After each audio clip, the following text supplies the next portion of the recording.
Blog Talk Radio. Hi, welcome to Kidmissing Radio. My guest is on her way in, and while she is, I'll give you a brief overview of the case. Judy O'Donnell disappeared from a Baltimore, Maryland bus station in 1980. She was leaving after spending Thanksgiving with her family back to her home in the East Village of New York City. No one knows for sure whether she ever got on that bus, but she had a bus ticket, and her life plays out like a TV movie, just the way I have a feeling she would have wanted it. She was in New York to become a singer and an actress, and she hung out at Studio 54 with all the bigwigs. Her sister, who will be joining me momentarily, saw her on a Reagan inauguration video. She was seen by other family members and the sanitation workers.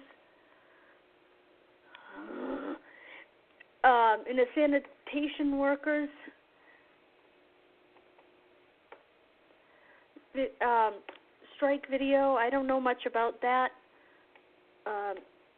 since I was only 4 years old, but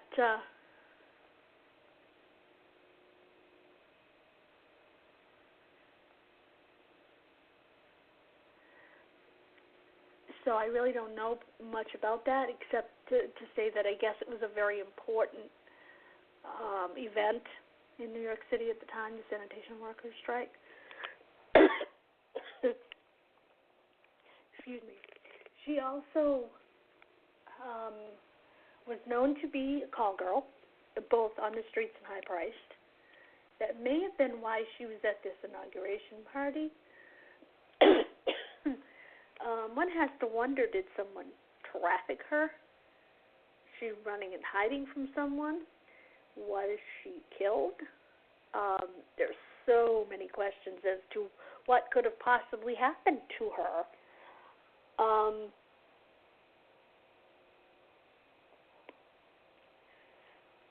We know that she was turned on to alcohol by a priest who is now defrocked for his activities with young girls. Not good. She told a friend that she was sexually abused by someone in her family, but she didn't say who.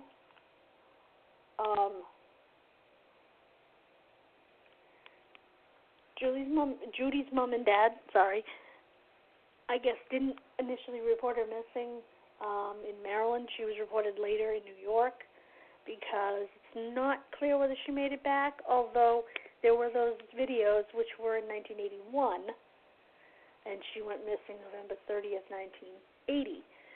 So that's why it is believed, and my guest is here. Oops. Hi, welcome to the show. This is Maureen Sanchez. O'Donnell Sanchez. Yes. Yes. So I was just listening to what you were discussing earlier. Yep. Judy was living in New York at the time of her disappearance, and we were together at a family gathering in Maryland when she got on the bus. That was the last time we physically saw her in person. Right. Because Judy had been living apart from the family and had been living, so I'm not sure how many people are on. I can't see that. Can you tell me how many people are in the conversation or listening or something, like, just so I understand? I don't know how many people are actually listening until afterwards. Then okay, got it. Look at that. Okay, so Judy was. That's cool. Judy was living in New York. She was living with drugs and prostitution. So my parents had put her on a bus in Maryland with the expectation she would get back to New York City, and then she had told me, listen, I can't, I'll see you at Christmas, which never happened. There were sightings of Judy after the last time we saw her in person, which was the 30th of November, 1980, Maryland would not take the case, even though she was last seen by family in Maryland. Maryland wouldn't take the case. New York City wouldn't take the case because she didn't have an official residence in New York. She didn't have a driver's license or an ID or an apartment or registered car, anything that made her a citizen of New York City, even though that's where she was living. Things have changed a lot since then, but at the time, those, right, exactly. So advocacy is a good thing, which is why I'm on this call, or why I'm on your show. And so that you can understand the things that have happened in the past with missing persons cases, so that those things hopefully won't happen in the future. Absolutely. Judy's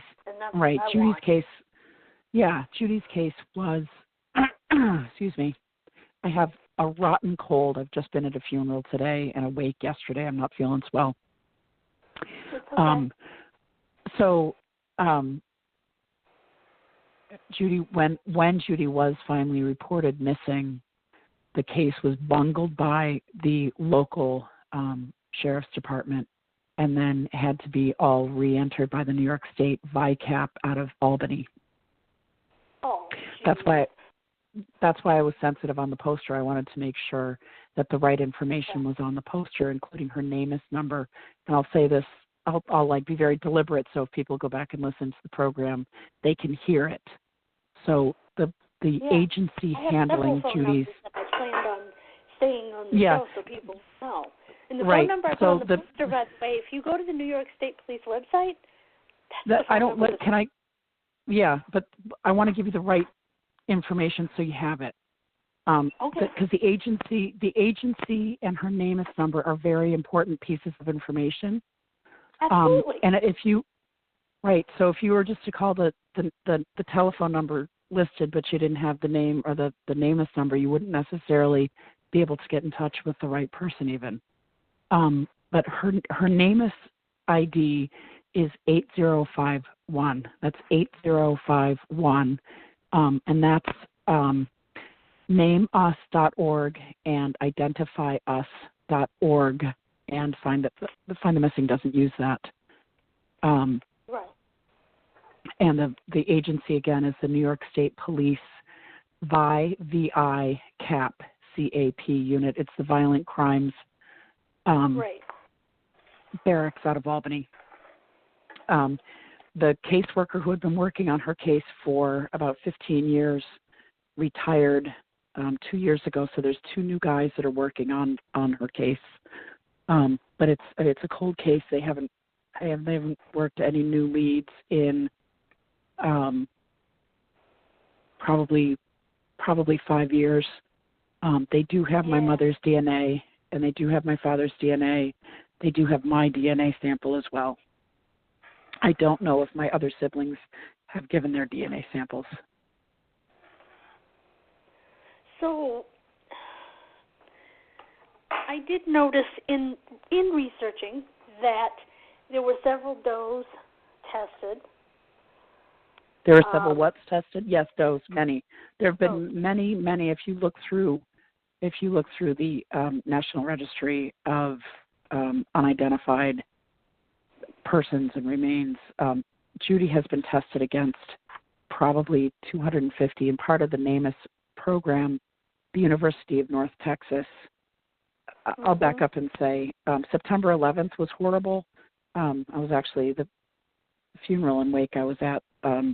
There was a widow of an NYPD firefighter who had a memorial service, whose remains were then found underneath the bridge when everything was pulled out. So September 11th was horrible, but it was also fantastic. It was through what? Oh, that was my friend. I'm sorry. Gotcha. It's okay. So September 11th, because of September 11th and because of the Hart Island Project, NamUs and the University of North Texas worked together to identify remains. They do a lot of that. They do a lot of unidentified remains. Well, now, I'm telling you that the reason the extended DNA nuclear DNA testing exists is because of what they went through with September 11th. And September 11th victims are still being, and remains are still being identified to this day. Yeah. I don't know if you knew that. Oh, yeah. Yeah. People are still getting phone calls. We found your loved one's remains. Yeah. I can't even imagine. Now, you said she had 2 big military-style duffel bags. Did you ever get any of those belongings? Because that might give you a clue. No, none of that. Huh. None of it. She was living with friends in New York City on the street, basically. She was living, like, crashing on couches. Yeah. So she would have those duffel bags that she... Yeah. She had several aliases, correct? Yes. Like Erin O'Day, Judy O'Day, yep. Tuffy O'Donnell, Judith Tuffy. Yes, those are all accurate. 5 feet 11 inches tall, which is pretty darn tall for a woman. She was 140 pounds. She was an actress. Which is pretty darn skinny for a woman. Yeah, she was gorgeous. For a woman that tall. Well, an actress and a very talented singer. Yeah. She was 19 years old. Now, you said one of the places that she lived was a place called Covenant House. What's that? So it wasn't a place where she lived. It was a place where she spent time. There's a big distinction there. Covenant House is it's a Christian-operated home for wayward children. So it's like a shelter. So Judy would go there, and my parents would call and say, "Your daughter's here." And it wasn't like a law enforcement kind of thing. Your daughter's here, come get her. It was, your daughter's here. She's at risk. She's in trouble. And so my parents would send money, give her what she needed. But there wasn't much more they could do because at that point she was already off the rails. Yeah. But they tried to help her several times. Yeah. Yeah. They tried to help her several times. Well, that's good. You said your parents have been largely silent.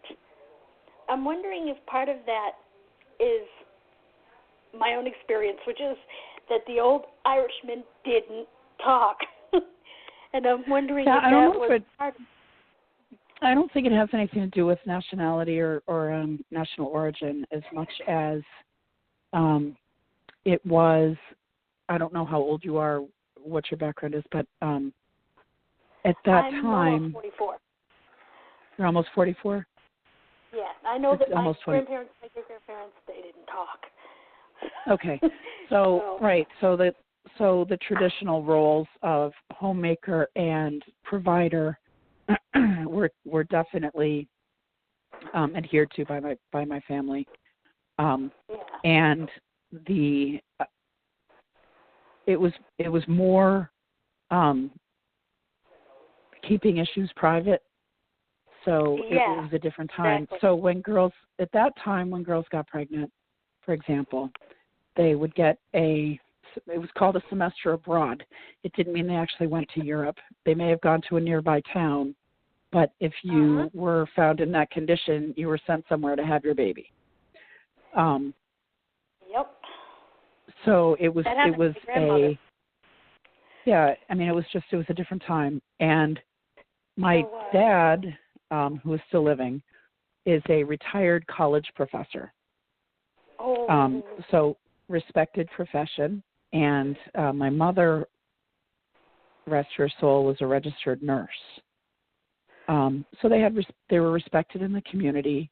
And because of where Judy was in her journey, they weren't necessarily comfortable what they felt to be embarrassing themselves. There were many people in our community, especially people that were associated with the Catholic high school, who went missing around the same time. And I believe that that may have something to do with at least getting her to where she was. And here's what I mean by that. So I have young kids. In fact, one kid's playing with Legos right now. I can see him through the glass doors. And one is upstairs playing with her dolls. You don't go from playing with dolls one day and saying, I want to be a fireman, to becoming a prostitute. It doesn't work like that. Something happened along the way. Something happened along the way, and I believe it was at the hands of a Catholic. Yes, I mentioned that at the beginning, that she and other kids were introduced to alcohol and possibly inappropriate things by a now defrocked priest. Yes, my hometown, Oswego, New York, had just, oh my God, it's so difficult to unpack how horribly infiltrated our town was. It was as though we were the dumping ground for bad priests. Some were taking money from the collection plate to do bad things with boys. Some were taking money from the collection plate to do bad things with women. Some just had regular man-woman affairs with women. Others with the women that ran their rectories. The Monsignor. That part though would be better. Pardon? If they allowed priests to get married and have a normal sexual life. So it's not even about that. It's about people who are, abuse isn't about sex. Abuse is not about sex. No, Period. I know that. Hard I'm stop. talking about the ones that have affairs with women and stuff like that, not the ones that hurt children. Yeah, but you know what? That's such a sidetrack from this conversation. That's true. That could spin off for hours. It's not relevant. It's not relevant. No, abuse is not sex. Abuse is abuse. Abuse is about power. Absolutely. And it has nothing to do with sex. Unfortunately, she was sexually abused, likely at the hands of a priest. I don't know the answer.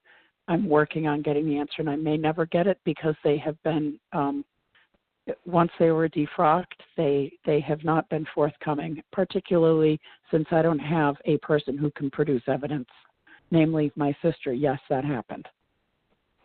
Yeah, that's true. She also told a friend she was abused by a family member? So that is it's a friend who I never knew who reached out to me through Facebook and told me that. Oh. It's not something that I ever knew. So my mother staunchly denies that, or denied. I can't say she can deny it anymore. She's dead. She staunchly denied that, so I don't know the answer to that. Now, I don't know the answer to that.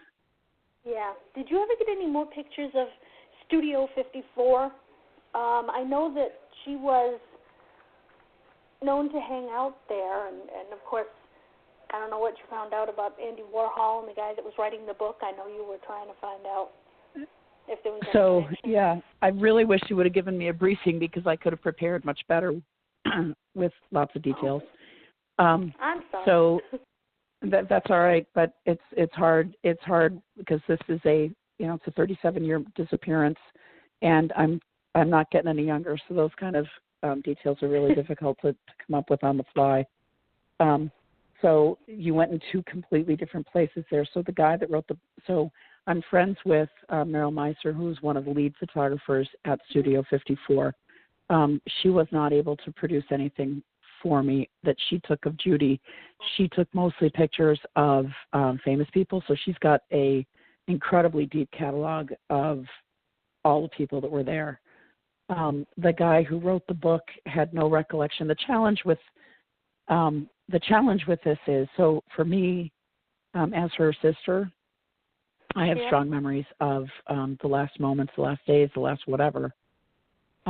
But people who were in the moment, in the scene with her, she was not necessarily relevant to them.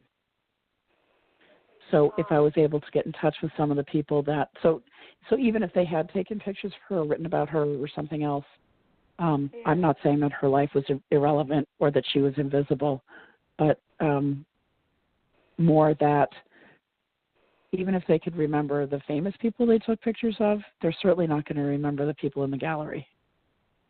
Yeah, that's true. Right? So that's just a realistic way of viewing it. I have also had people that have gone into New York and spoken with homeless people who are older. Unfortunately, anyone who might have been alive then, if they've been living on the street, they would have died of disease or weather-related issues or sex-related issues or issues related to being homeless, right? But let's just throw out there that maybe there's one or two of them that are alive. They don't remember my sister. So the wormholes we've been down are of finding her alive are what's the word I'm looking for? They're just not yielding, and I don't expect that those will yield many answers. Yeah. Along the same lines, it must have startled you, because it certainly would have startled me. You saw your sister in some type of inauguration party video. Right, right. So January 19th, 1981 was Reagan's second inaugural. And during his first inaugural, so it was, Carter was out, the, not refugees, what is the word? The hostages, the Iranian hostages were released once Carter was uninstalled and Reagan was installed. And I was glued to the television. My parents were somewhere, I don't remember where. And there was a concert for young people that was held in Washington. And my sister was on the lawn under a light, and I saw her face flash on the TV. I recognized my sister in a heartbeat. It was very obvious. I could see her. And she probably flashed on and I was watching it. I was like, oh, that's really cool. Judy's on TV. I didn't think to record it. I probably should have, but I didn't. And I told my parents when they got home, Judy was on TV. Unfortunately, neither the Carter nor Reagan library, so the Reagan library is in Santa Barbara, California, and that of Carter is in I believe Atlanta, Georgia. I'm not positive of that. No, it's not Atlanta. It's a different city. Anyway, so I reached out to the presidential libraries because you may or may not know this. I've learned a lot of really crazy facts through this journey. The presidential libraries hold all of the media, and I don't know. Donald Trump's is going to have to be like the size of Mars. Maybe that's why he's trying to colonize it. Anyway. All of the media is housed at the presidential library. Right. And I have gone through every clip of the inauguration, every single clip that the Reagan Library has, and she's not on it. The thing that's crazy about that is that the station that originally aired sang, like from Syracuse, that was the local media market. The station that initially aired the footage that I saw burned down not long after I really in-depth started the search for my sister. And when I reached out to the networks told me that they only hold film. At the time, they were only holding film for about 5 years, so it was too late. I couldn't get any film from there, so they told me to reach out to the Vanderbilt what is it called? Not the Vanderbilt News Library, but there's a name for it. I can't think of what it is right now. So I reached out to Vanderbilt. Vanderbilt didn't have anything. They recommended that I reach out to the Reagan Library. So that's how I've found the various places. So for example, the guest list for the inaugural events, the guest list, the matches, the napkins, all that kind of stuff. Do you know where that is held? No. Take a guess. That's at Stanford University in their private collection. Huh? Oh, really? Stanford, yeah. Yeah, and it's a those are. So one of the things that we were contemplating was that if she was there as a guest of someone, which is possible, to try to maybe get in touch with that person and figure out why the hell she was there. But that's also just been dead ends because you, and I actually have a cousin who I probably ought to enlist to go there. Maybe after this call, I'll call her. But I'm frustrated. I can't even begin to imagine the frustration. Yeah, it's been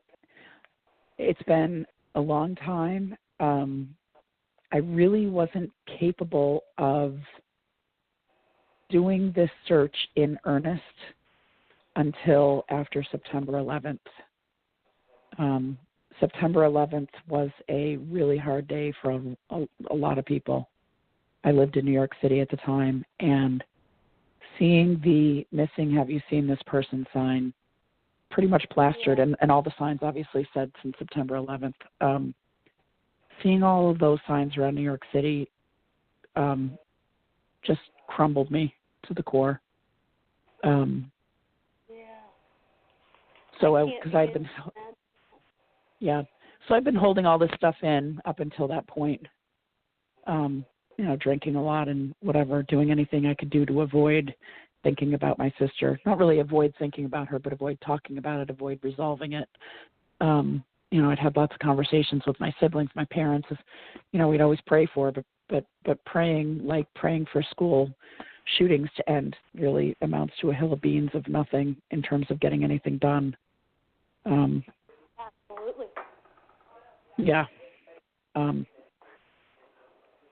So that's kind of where we are. Yeah.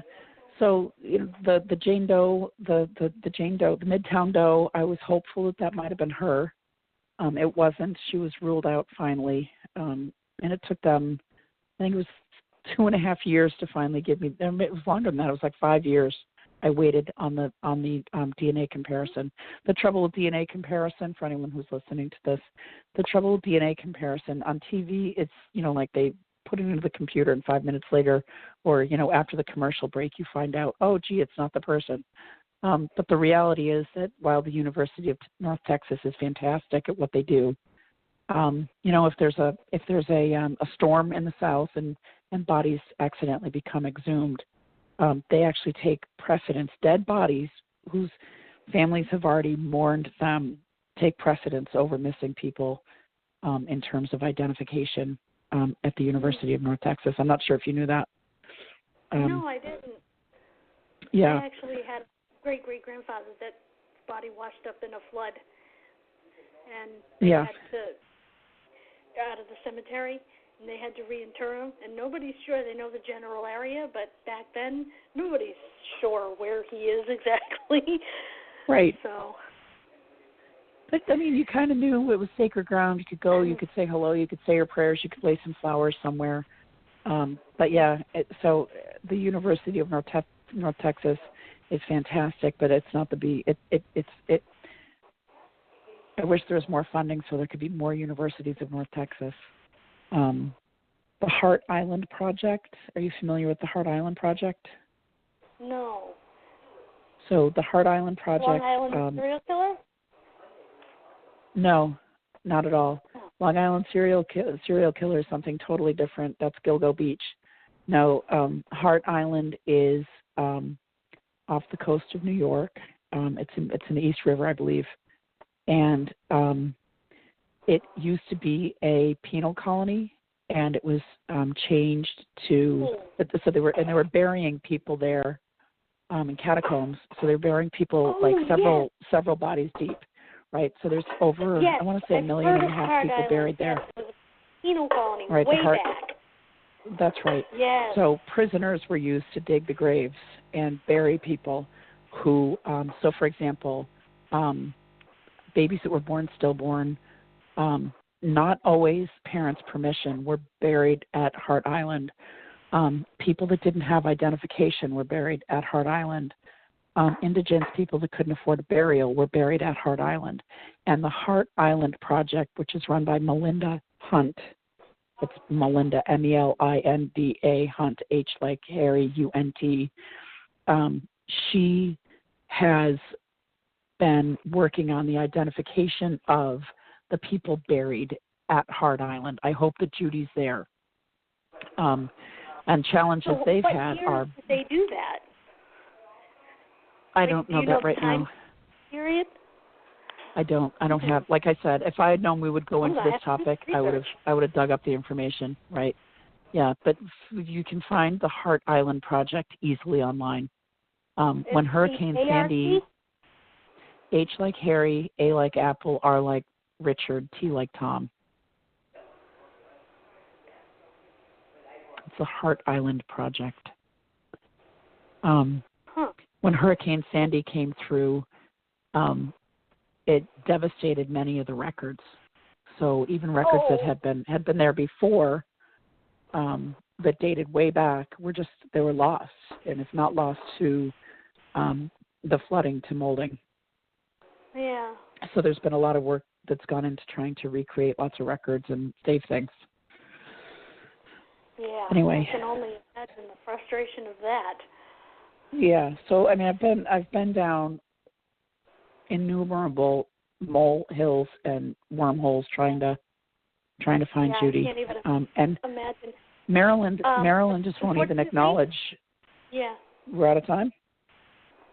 Unfortunately, our time is up. Okay. 30 minutes have unfortunately expired, but I would love to have you on again because there's way more to cover. As I said in the beginning, this case could be a made-for-TV movie, and I have a feeling she'd like it that way. I talked about my sister when I was on Chopped, and I am going to go pick that up and watch it. That is so cool. Yeah, it was kind of neat.